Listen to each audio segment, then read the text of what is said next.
Mishra madam, आप तो Netaji birth place museum की क्यूरेटर हैं शुरू से ही, जितना मुझे पता है बर्थ प्लेस म्यूजियम की। तो इस जगह में काम करने का आपके अनुभव के बारे में थोड़ा बताइए प्लीज। आपको पहले कंग्रेचुलेशन देती हूँ ये आपका रिसर्च पेपर के लिए। Thank you very much. और आप जो क्वेश्चन किए हैं ये है कि ये पहले से म्यूजियम नहीं था, 2004 में ये कन्वर्ट हुआ। इससे पहले उनका बर्थ प्लेस था।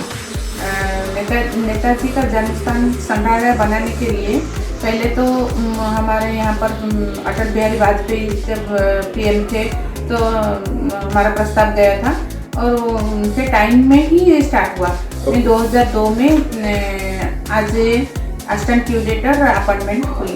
ओके, 2002 में। हाँ, 2002 में दिसंबर 27 ये 22 इयर्स कंप्लीट होता है, 33 इयर्स चल रहा है अभी। ओके। और इसको बनाने के लिए फर्स्ट फेज में इंटैक्ट को हम काम दिए थे। फर्स्ट फेज में वो नीचे जो 4 गैलरी बनाए।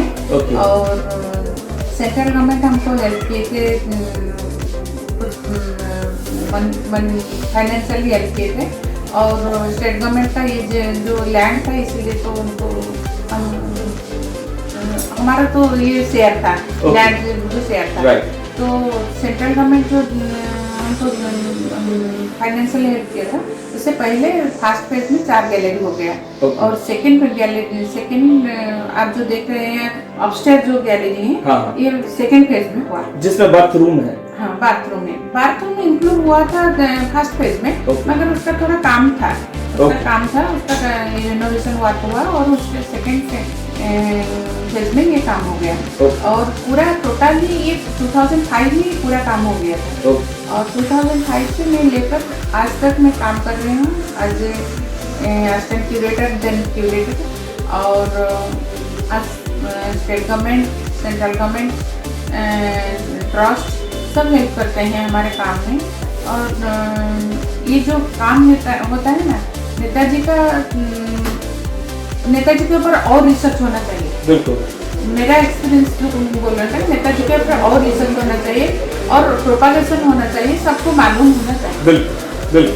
और मेरे आपको क्वेश्चन है कि ये जो पेपर है आप कैसे बनाए और मोइरांग का आपका एक्सपीरियंस क्या है? बिल्कुल, मोइरांग में जैसे मैंने आपको पहले भी शेयर किया था, मोइरांग में मैं गया था 2021 में एक डॉक्यूमेंट्री फिल्म बनाने के लिए। वहाँ के म्यूजियम, INA वॉर म्यूजियम और जो कल्चर डिपार्टमेंट है उनकी मदद से।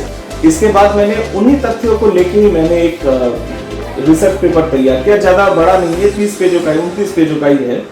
और इसके बाद वो बेसिकली क्या है कि नेताजी का जो लीडरशिप का प्रभाव था और उससे कैसे भारत को स्वाधीनता मिला इस बारे में, और इसे छोड़ के भी भारत के नॉर्थ ईस्ट में यानी कि मणिपुर में इसका पॉलिटिकल प्रभाव जो पड़ा, और साउथ ईस्ट एशिया में रहने वाले जो लोग, भारतीय लोग हैं, उनमें नेताजी का जो प्रभाव था, INA का जो प्रभाव था, उसके बारे में कहा गया।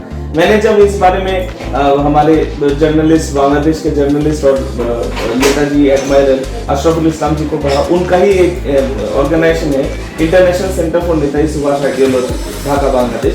तो उन्होंने कहा कि तो फिर हम लोग इसको पब्लिश करेंगे। तो उन्हीं ने ये पब्लिश किया और मैं सबसे पहले आप ही को मैंने ये उपहार दिया, मतलब म्यूजियम को मैंने उपहार दिया आपके थ्रू।